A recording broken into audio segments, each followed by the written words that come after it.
तो फिर क्या सोचा आपने? दो तस्वीरों में से कौन सी तस्वीर हम बनाना चाहते हैं और कौन सी तस्वीर बन रही है? इतना सब देखने के बाद भी क्या हम हालात नहीं बदलेंगे? फिर से सोचिए, हम क्या थे, हालात क्या थे और क्या हो गए? विश्व इतिहास के पन्ने, इन पन्नों में कई ऐसी सच्ची और हैरान कर देने वाली दास्तानें छिपी हैं जिनका जिक्र तो होना चाहिए था लेकिन हुआ नहीं। कारण जो भी हो, लेकिन इन पन्नों में दबी हैं कुछ दास्तानें।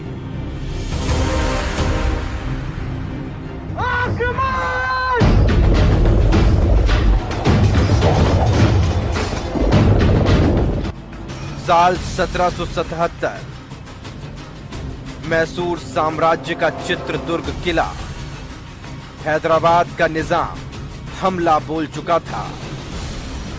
3000 सैनिक और भारी लवाजमा। जवाब में थे हैदर अली के चंद सैनिक। लेकिन यही वो वक्त था जो सैन्य इतिहास में एक नया अध्याय लिखने वाला था, क्योंकि मौके की नजाकत को भांपकर हैदर अली ने अपनी उस टुकड़ी को मोर्चे पर उतार दिया जिसके सामने किसी का भी टिकना मुमकिन नहीं था, और उस टुकड़ी का नाम था अमृत महल। गौवंश की एक ऐसी फौज जिसके आगे दुश्मन की रूह फना हो जाए। इस टुकड़ी के मात्र 237 बैलों के सींगों पर मशाल बांधकर हमला किया गया, और हमले के चंद मिनटों में ऊंचे कद और गठीले बदन वाले अमृत महल बैलों के आगे निजाम की सेना बर्बादी का मंजर देख रही थी। हैदर अली के बाद टीपू सुल्तान ने भी अपनी आर्मी में गौवंश को शामिल कर कई जगह विजयी पताका फहराई। भारत से निकलकर दुनिया के दूसरे कोने का रुख करते हैं। जिक्र मिलता है प्रथम विश्व युद्ध में। बात मेसोपोटामिया की है, जहां जो कुछ हुआ वो पूरी दुनिया ने देखा। मेसोपोटामिया में सेना के साथ अमृत महल बैलों की टुकड़ी थी, जिसने प्रतिकूल मौसम में भी सेना का जमकर न केवल साथ दिया, बल्कि दुश्मन को नेस्तनाबूद करने में भी कोई कसर बाकी नहीं छोड़ी। ये बात बेशक पुरानी है, लेकिन गाय जब नाराजगी पर उतरती है तो उसका सामना करने की हिम्मत किसी में नहीं होती। गौवंश के इस रूप से शायद आप अनजान रहे हो, लेकिन धर्म कोई भी हो, पंथ कोई भी हो, गौवंश की महिमा सभी ने मानी भी है और जानी भी है।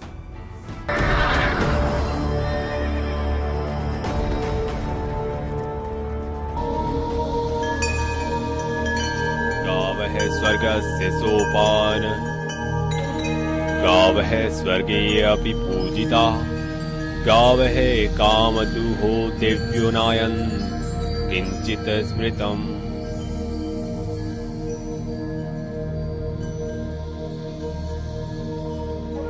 गाय यानी भारतीय संस्कृति की पहचान। पुराणों के मुताबिक स्वर्ग की सीढ़ी, जिसकी हर जगह पूजा होती है। सभी अभिलाषित वस्तुओं को प्रदान करने वाली गायों से बढ़कर और कोई श्रेष्ठ नहीं। एक चिंतक ने बहुत ही सुंदर मजा का प्रश्न किया कि भारतीय संस्कृति के रक्षक कौन? भारतीय संस्कृति को पलने की ताकत देने वाली व्यवस्था कौन? और जब उनके ऊपर बहुत कुछ विद्वानों के साथ चिंतन की संगोष्ठी की गई तो एक बात ही पता चली कि मानवों के साथ, हमारे साथ जिस प्रकार से गौ माता जुड़ी हुई है, और ये गौ माता के द्वारा हमें जो प्राप्त हो रहा है, चाहे वो सामाजिक उन्नति में हो, चाहे वो धार्मिक हमारी व्यवस्था में हो, चाहे वो हमारी अर्थव्यवस्था में हो, लेकिन हमेशा उनका उपकार हमारे साथ जुड़ा हुआ रहा। गौवंश भारत में उस तट रेखा के मानिंद रहा है जिसके समानांतर भारतीय इतिहास की नदी बही है। फिर चाहे बात रामचंद्र जी के पूर्वज राजा दिलीप की हो, या फिर भगवान श्री कृष्ण की, हर कालखंड में गौवंश ने मनुष्य को आर्थिक, सामाजिक और सांस्कृतिक तौर पर उन्नत किया है, और वो भी बिना किसी स्वार्थ के। गौवंश का महत्व अगर किसी ने बताया तो वो कृष्ण ही थे। कृष्ण, जिनके कई नाम हैं और उनमें से एक नाम है गोपाल। गोपाल, जिसका अर्थ है गौवंश का पालन करता। गोपाल की लीलाएं हमेशा गायों के इर्द गिर्द ही रही।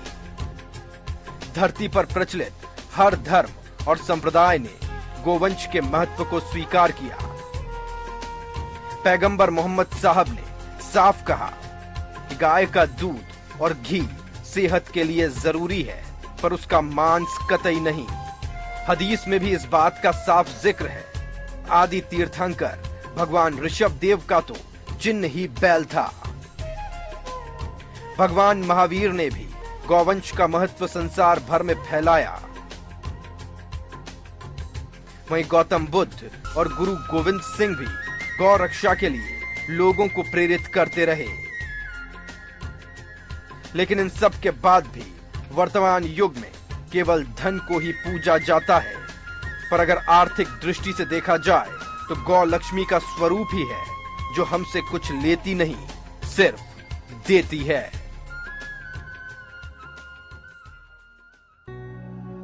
आस्था के साथ गौवंश का जुड़ाव हमेशा से रहा है, लेकिन आधार इसका तब भी वैज्ञानिक ही था और आज वर्तमान में आस्था के बजाय हर चीज को वैज्ञानिक दृष्टिकोण से देखा जाता है।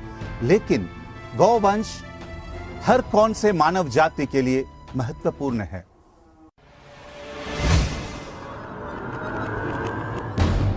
धर्म हो या विज्ञान, गौवंश की महत्ता किसी भी क्षेत्र में कमतर नहीं है। विभिन्न शोध ये बताने के लिए काफी है कि भारतीय गौवंश मानव जाति के अलौकिक और अनुपम वरदान है। हालांकि वैज्ञानिक शोधों के दूसरे पहलू पर नजर दौड़ाई जाए तो कई बार ये तक पता चला कि गाय के दूध से कैंसर जैसे रोग जनित होते हैं।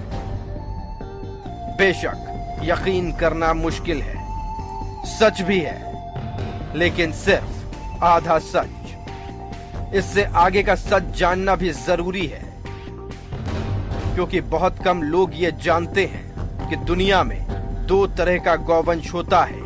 एक वो जिनके उत्पाद इंसान को बर्बाद कर सकते हैं, तो दूसरे के आबाद।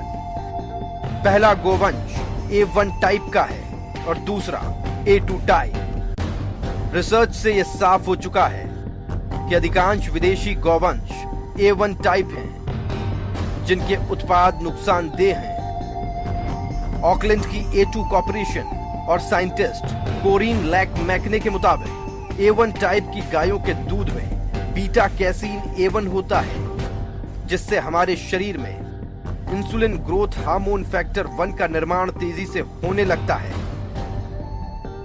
साथ ही इससे कई तरह के कैंसर जनित रोग होने की पुष्टि हुई है। हेल्थ जनरल न्यूजीलैंड के मुताबिक A1 टाइप के दूध से हार्ट डिजीजेस, मानसिक रोग, शुगर, गठिया जैसे रोग होने की संभावना रहती है। एक सर्वे के मुताबिक स्वीडन, यूके, ऑस्ट्रेलिया और न्यूजीलैंड में A1 टाइप का दूध इस्तेमाल करने से लोगों में हार्ट डिजीज और शुगर डिजीज के ग्राफ में तेजी से बढ़ोतरी देखने को मिली है। वहीं फ्रांस और जापान में A2 टाइप का दूध पीने से ऐसे मामलों में कमी देखी गई। अब सवाल ये है कि A1 और A2 टाइप की गायों की पहचान कैसे हो।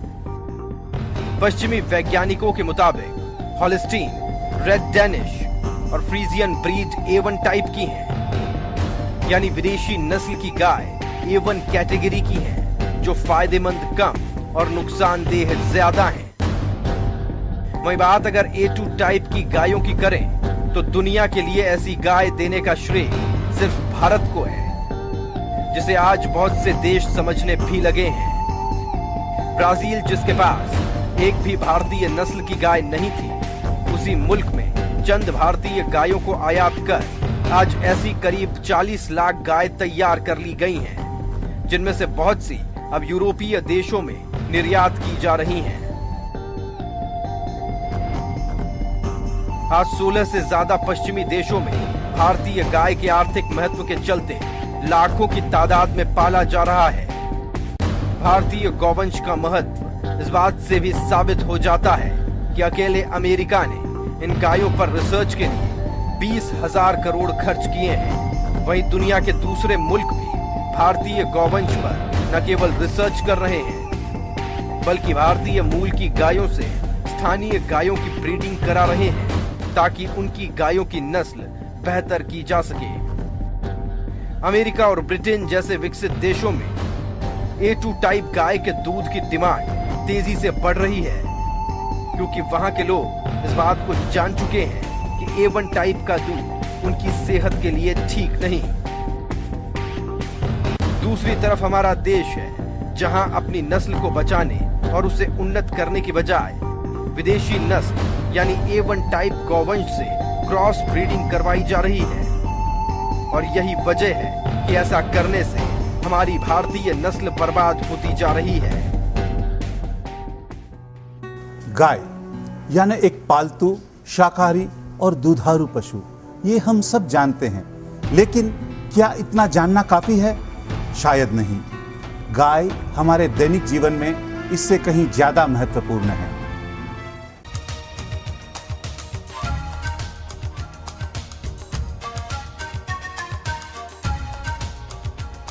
गौवंश न केवल भारतीय अर्थव्यवस्था बल्कि भारतीय संस्कृति का भी आधार है। महात्मा गांधी के शब्दों में दुनिया में अगर निस्वार्थ सेवा की सबसे बड़ी मिसाल दी जा सकती है तो वो जरूर गाय होगी। गौवंश और प्रकृति एक जैसे हैं, हमसे जो लेती हैं उससे कई गुना ज्यादा लौटा देती हैं। दुनिया में केवल भारतीय गाय ही एकमात्र ऐसा चौपाया है जिसकी हर चीज हितकर है, फिर चाहे वो गोबर और गौमूत्र ही क्यों न हो। पौष्टिक दूध, शक्ति से भरपूर घी और बेजोड़ दही, ठीक से कहें तो पंचगव्य, मानव जाति के लिए संपत्तियों का घर कह लीजिए। साइंटिफिक रिसर्च से यह साबित हो चुका है कि भारतीय गाय का दूध शक्तिवर्धक द्रव्यों में सर्वोत्तम है, क्योंकि यह न केवल पौष्टिक है बल्कि शक्ति और बुद्धिवर्धक भी है। खूबियां यहां खत्म नहीं होती। दूसरे मवेशियों की तुलना में भारतीय गाय का दूध A2 टाइप का होता है, जो न केवल सुपाच्य है बल्कि लो कोलेस्ट्रॉल वाला होता है। वहीं गाय के दूध से बना दही भी पाचन शक्ति बढ़ाने वाला और मस्तिष्क को शीतलता देने वाला होता है। दही और दूध ही नहीं, घी भी अमृत से कम नहीं है। घी के बारे में कहा जाता है कि इसमें वसा की मात्रा ज्यादा होती है, लेकिन गाय का घी इससे ठीक उलट है। भारतीय गाय का घी खाने से ना तो कोलेस्ट्रॉल बढ़ता है और ना ही मोटापा। नागपुर आयुर्वेद कॉलेज के हालिया रिसर्च में यह बात साबित हो चुकी है कि शरीर में कोलेस्ट्रॉल को कंट्रोल करने में देसी गाय का घी किसी रामबाण से कम नहीं है। रूसी वैज्ञानिक शिरोविच ने दुनिया को बताया है कि गाय का घी शरीर में रेडियो एक्टिव कणों का प्रभाव भी कम करता है। इतना ही नहीं, इसे चावल के साथ जलाने पर यानी यज्ञ में काम लेने पर प्रोपेलीन ऑक्साइड गैस पैदा होती है, जो वर्षा करने में उपयोगी होती है। यह शोध इस बात को साबित करने के लिए काफी है कि हमारी वैदिक संस्कृति कितनी मजबूत और परिपक्व है, क्योंकि भारतवर्ष में अनादिकाल से यज्ञ और हवन करने की परंपरा रही है। गौमूत्र में 24 तरह के लवण पाए जाते हैं, जो कई औषधियां बनाने में काम आते हैं। ये कैंसर से लेकर डायबिटीज और दमा जैसे रोगों में भी कारगर है। एक दो नहीं, सैकड़ों शोध अब तक केवल गौमूत्र पर किए गए हैं। चर्म रोग के लिए चमत्कारी दवा के रूप में यह काम करता है। वहीं कोलेस्ट्रॉल लेवल घटाने का गुण भी इसमें है, जिसकी वजह से मोटापे और हृदय रोग से पीड़ितों के लिए यह अमृत है। अब तक गौमूत्र से 42 से भी ज्यादा प्रकार की दवाएं और 2 दर्जन से भी ज्यादा तरह की फसल रक्षक दवाएं तैयार की जा चुकी हैं। वहीं भारत की गौमूत्र थेरेपी कई असाध्य रोगों के उपचार में कारगर रही है। अगर बात गोबर की करें तो ये भी कई खूबियां समेटे है। इटली के वैज्ञानिक ब्रिगेड के मुताबिक गाय का ताजा गोबर टीबी और मलेरिया के कीटाणुओं को मारने की क्षमता रखता है। साथ ही ये त्वचा के रोगों के लिए भी बेहद उपयोगी है। गोबर के फायदे आर्थिक तौर पर भी देखे जा सकते हैं, क्योंकि गाय का गोबर फर्टिलाइजर के साथ साथ बायोगैस के प्रोडक्शन में भी काम आता है। फायदों की फेहरिस्त यहीं खत्म नहीं होती। स्वाइन फ्लू जैसी खतरनाक और जानलेवा वायरस से बचने का उपाय भी गाय के जरिए ढूंढ निकाले गए हैं। निजी दूध कंपनी ने एक अन्य कंपनी के साथ मिलकर उन गायों का पहला दूध इकट्ठा किया जिन्होंने हाल ही में बच्चों को जन्म दिया था, और फिर इसे प्रोसेस कर ओरल स्प्रे तैयार किया गया। भारत की जो नस्ल की गायें हैं आज पूरे विश्व में प्रख्यात हो रही हैं, क्योंकि इनके जो उत्पाद है ये सब मानव जाति तक पहुंच रहे हैं और इसके जो फायदे हैं वो सब जानने लगे हैं। वैज्ञानिकों के मुताबिक गाय का पहला दूध रोग प्रतिरोधक क्षमता में जबरदस्त इजाफा करता है। देसी गाय की इसी खासियत को देखते हुए दूसरी खतरनाक बीमारियों जैसे कैंसर और एड्स के लिए भी दवाइयां तैयार की जा रही हैं। दुनिया को सभ्यता और संस्कृति की दुहाई देने वाले हमारे राष्ट्र के लिए ये शर्म की बात है। उसका आधार स्तंभ बदकिस्मती के आंसू बहा रहा है। शिकायत किसी गैर से नहीं है, अपनों से हैं, जिनके लिए गोवंश के मायने किसी वस्तु से ज्यादा नहीं है।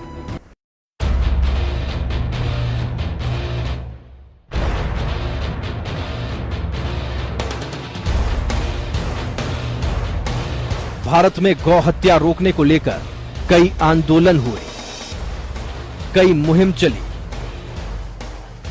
कुछ लोग इस चक्कर में जान भी गंवा चुके हैं, तो कुछ आज भी झंडा बरदार है। अफसोस कामयाबी आज भी हासिल नहीं हो पाई। वजह कई है, कहीं ये सिर्फ राजनीति चमकाने का जरिया है, तो कहीं मुट्ठी भर लोगों के दिलों में दबा आक्रोश। सरकार गौ हत्या रोकने में नाकाम है। देश में बड़े पैमाने पर गौवंश की हत्या जारी है। नतीजा गायों की संख्या लगातार घटती जा रही है। दुनिया में इस वक्त भारतीय नस्ल की करीब 18 करोड़ गाय ही बची हैं, जिनकी तादाद भारत में करीब 12 करोड़ है। उससे भी कड़वा सच ये है कि इनकी तादाद वक्त के साथ और घटती जा रही है। जो बची हैं उनमें से भी 25% गायें दूध दूहने के बाद आवारा छोड़ दी जाती हैं। न तो उन्हें भोजन दिया जाता है और न ही सुरक्षा। नतीजा सड़क किनारे पड़े कूड़े और कचरे के साथ जानलेवा पॉलिथीन को अपना भोजन बनाना गौवंश की मजबूरी बन गई है। जानकर हैरानी हो सकती है, लेकिन यह सच है कि मुगल काल में गौवध पर कड़ाई से रोक लगी हुई थी।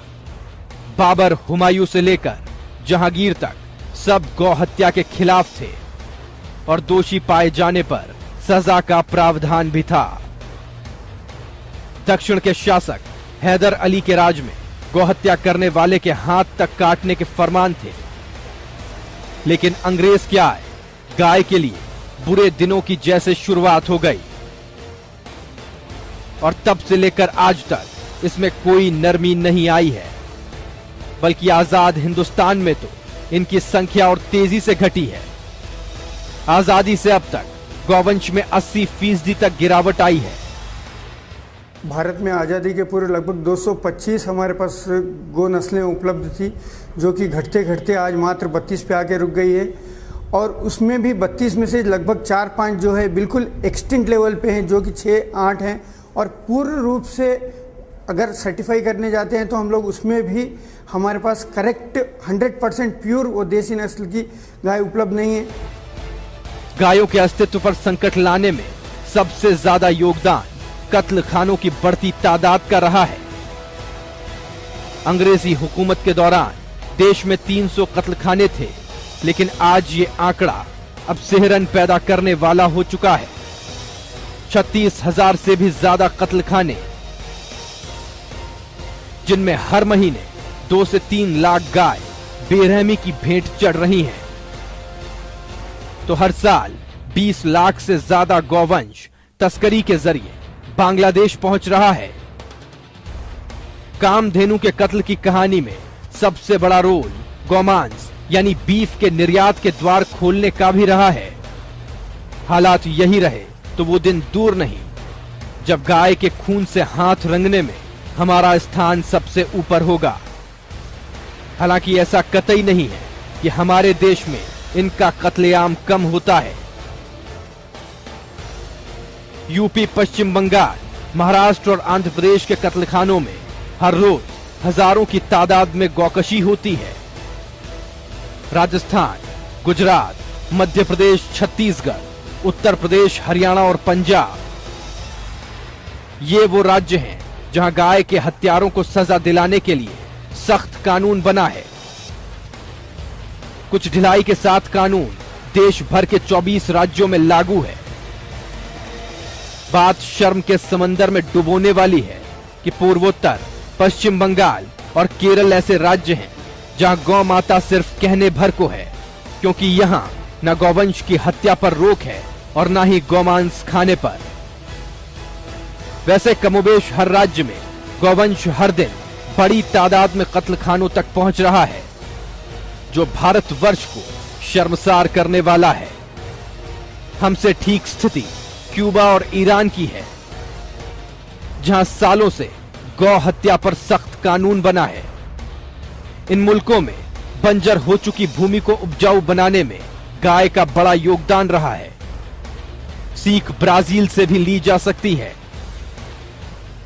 हमारे यहाँ गौवंश धीमे धीमे कम होते होते आज करीबन 8 करोड़ से 12 करोड़ के अंदर सिमट गया।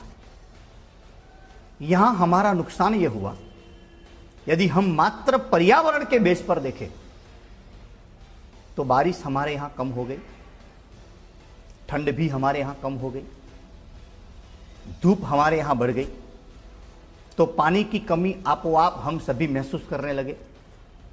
ठंड बराबर नहीं गिरने की वजह से धान्य में जो सात्विकता थी वो आपो-आप कम होने लगी। कई जगह पर अर्थक्वेक आने लगे, कई जगह पर पूर आने लगे, यानी बाढ़ें आने लगी। सालाना हजारों लाखों नहीं करोड़ों रुपयों का नुकसान हम मात्र एक गौ सेवा की आसेवना नहीं करने की वजह से और गौ की तादादता कम होने की वजह से हम सभी भोग रहे हैं। हमारे देश में राष्ट्रीय गौवंश आयोग ये बता चुका है कि जैविक खेती और गौपालन से देश में बेरोजगारी की समस्या खत्म हो सकती है, क्योंकि इससे 8 करोड़ लोगों को रोजगार मिल सकता है। गोधन की रक्षा से व्याप्त बेरोजगारी का निदान होगा। हजारों साल से गोधन भारत की अर्थव्यवस्था का अहम हिस्सा रहा है एवं गोधन के कारण ही भारत विश्व का समृद्धतम राष्ट्र रहा है। अफसोस, संकीर्ण मानसिकता के लोग अजीब और बेतुका तर्क गौवध के लिए देते रहते हैं।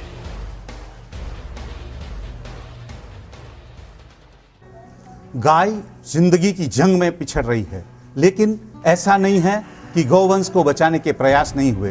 प्रयास तो हुए, अफसोस सफलता हासिल नहीं हुई। हालांकि कोशिश अब भी जारी है।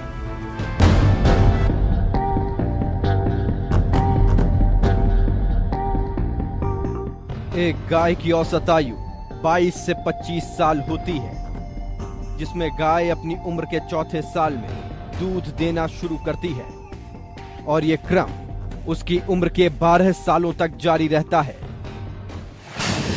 लेकिन इसके बाद गाय न तो बछड़े को जन्म देती है और ना ही दूध देती है। यानी सीधे शब्दों में कहें तो लोगों की नजर में गाय किसी काम की नहीं रहती।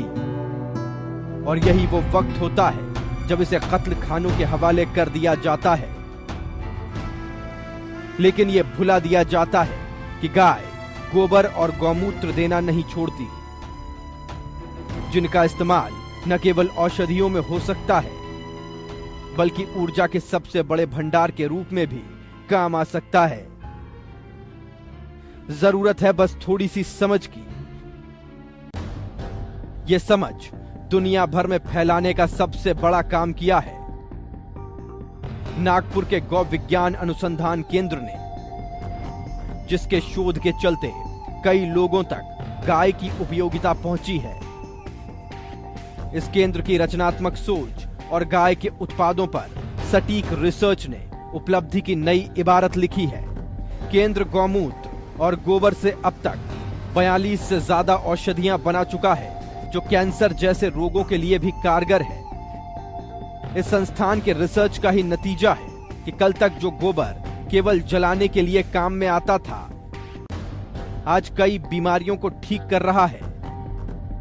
साथ ही गौमूत्र लोगों की जिंदगी को नया सहारा दे रहा है। संस्थान ने अब तक आधा दर्जन प्रोडक्ट्स को पेटेंट करवा भी लिया है। गाय सलामत रह सके, लिहाजा कई दूसरे सामाजिक संस्थान अपनी भूमिका बखूबी निभा रहे हैं। गौधाम पथमेड़ा इसी कड़ी में सबसे ऊपर स्थान रखता है। यहां 1 लाख से ज्यादा गाय न केवल पाली जा रही हैं, बल्कि इनके उत्पादों की सही मार्केटिंग भी की जा रही है। गाय की उपयोगिता को समझने में हैदराबाद के लोग भी पीछे नहीं हैं। यहां छोटी बड़ी करीब 35 गौशालाएं हैं, जिनमें मुख्य रूप से सत्यम शिवम सुंदरम, भाग्यनगर, शिव मंदिर, नारसिंघी, गोपाल, गोकुल, इमलीवन गौशाला और श्री कृष्ण गौ सेवा ट्रस्ट शामिल हैं, जिन्होंने गौ रक्षा के पुनीत काम को आगे बढ़ाया है। गौवंश की गुहार को सरकार के कानों तक पहुंचाने के लिए ही सर्वदलीय गौ रक्षा मंच की स्थापना की गई है, जिसने अपने स्थापना के पहले ही साल में गौवंश के प्रति जागरूकता फैलाने में कई कार्यों को हाथ में लिया है। हैदराबाद में भी गौ भक्त गायों को बचाने के लिए प्रयासरत है। यहाँ 24 गौशालाएं हैं। साथ कई सामाजिक संगठन भी गाय को बचाने में जुड़े हैं, जिनमें सर्वदलीय गौरक्षा मंच का प्रयास सराहनीय है। मंच प्राथमिकता के साथ गाय को राष्ट्रीय प्राणी घोषित करवाने में अपनी भूमिका अदा कर रहा है। हम लोग गाय के प्रोडक्टों को कैसे इस्तेमाल किया जाए, कहाँ मिलती हैं, कहाँ से उसका उपयोग करें और कौन बना रहे हैं, उसके बारे में जनता को पूरे जागरूक करते हैं और उसका प्रचार करते हैं। और गाय के गोमाता को और उसके गोवंश को इंश्योरेंस द्वारा बचाया जाए, इंश्योरेंस किया जाए, इस पर भी हमारा एक मंथन चल रहा, विचार चल रहा है। और घर घर में रसोई गैस के लिए गोबर गैस के प्लांट लगाने की भी विचार हम लोगों का चल रहा है, उस पर हम काम कर रहे हैं। सर्वदलीय गौरक्षा मंच अभियान को बढ़ाने में महिलाओं का बहुत बड़ा योगदान है। इस मंच से बहुत बड़ी संख्या में महिलाएं जुड़ी है और ये बड़े गर्व की बात है कि इतनी व्यस्त रहते हुए भी महिलाएं इस काम के लिए इतना समय निकाल पा रही हैं और उसमें योगदान दे रही हैं। गौ संवर्धन के लिए गौपालकों के हाथ मजबूत करने की दिशा में भी संस्था ने कदम बढ़ाए हैं, जिसके तहत गायों का इंश्योरेंस और गोबर गैस के प्लांट लगवाना शामिल है। जरा सोचिए, भारतीय गोवंश की जो तस्वीर हमने आपके सामने रखी है वो बस बानगी भर है। एक माँ को अपने परिवार को बचाने के लिए हमसे गुहार लगानी पड़ रही है। गौर करिए इस गुहार पर, वरना ऐसा न हो कि गोवंश इतिहास की पुस्तक के चैप्टर में तब्दील हो जाए और आने वाली पीढ़ी इस बहुमूल्य धरोहर का हिसाब मांगे तो आपका सिर शर्म से झुक जाए। वक्त है, जागिए और संकल्प लीजिए, वंदे गौ मातरम।